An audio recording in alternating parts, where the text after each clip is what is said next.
Most people know May 1st as a day for one of two things: either dancing around a flowery maypole to celebrate the arrival of spring, or marching in the streets for workers' rights.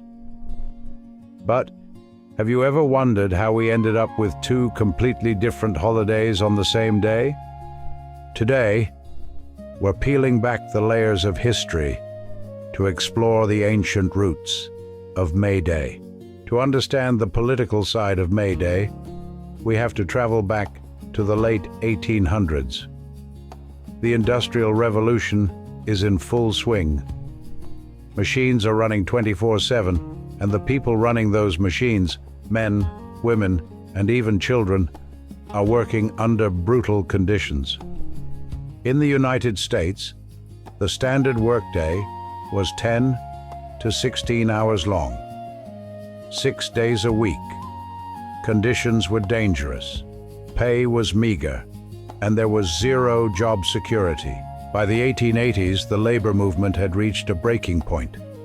The slogan became simple: 8 hours for work, 8 hours for rest, 8 hours for what we will. The Federation of Organized Trades and Labor Unions declared that as of May 1st, 1886, 8 hours would constitute a legal day's work. When that day arrived, hundreds of thousands of workers across the U.S. went on strike. Chicago became the epicenter.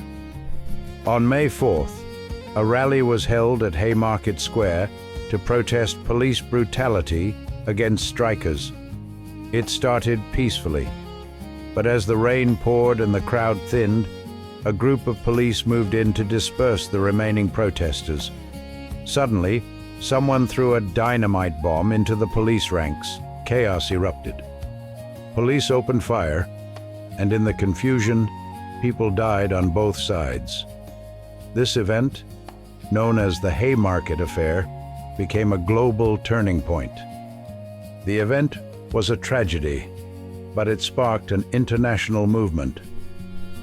4 years later, in 1890, the Second International, a global organization of socialist and labor parties, declared May 1st International Workers' Day to commemorate the Haymarket martyrs. It spread like wildfire across Europe, Latin America, and eventually the globe. Today, it's a national holiday in over 80 countries. But the story of May 1st actually goes back much further than 1886. Before there were factories, there were fields. Long before the Industrial Revolution, May 1st was known as Beltane or May Day in the Northern Hemisphere. It's a cross-quarter day, marking the midpoint between the spring equinox and the summer solstice. Ancient cultures saw this as the ultimate victory of life over winter. It was a time to light bonfires, dance, and celebrate fertility.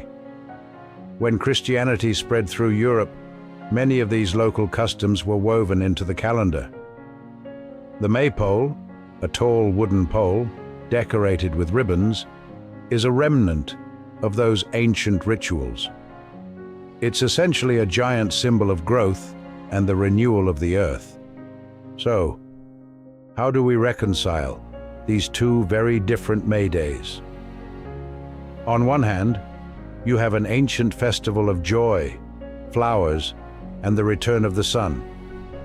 On the other, you have a solemn, defiant commemoration of the fight for human dignity and fair treatment.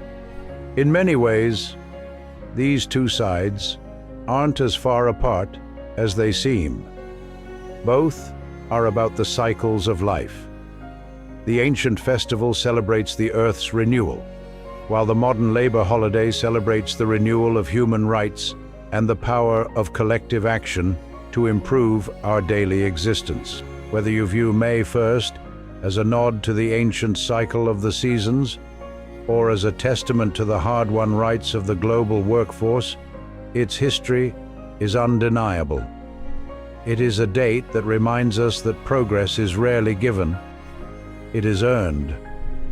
Thank you for joining us for this brief history of May Day. If you found this breakdown insightful, please like and subscribe for more deep dives into the history behind our modern calendar.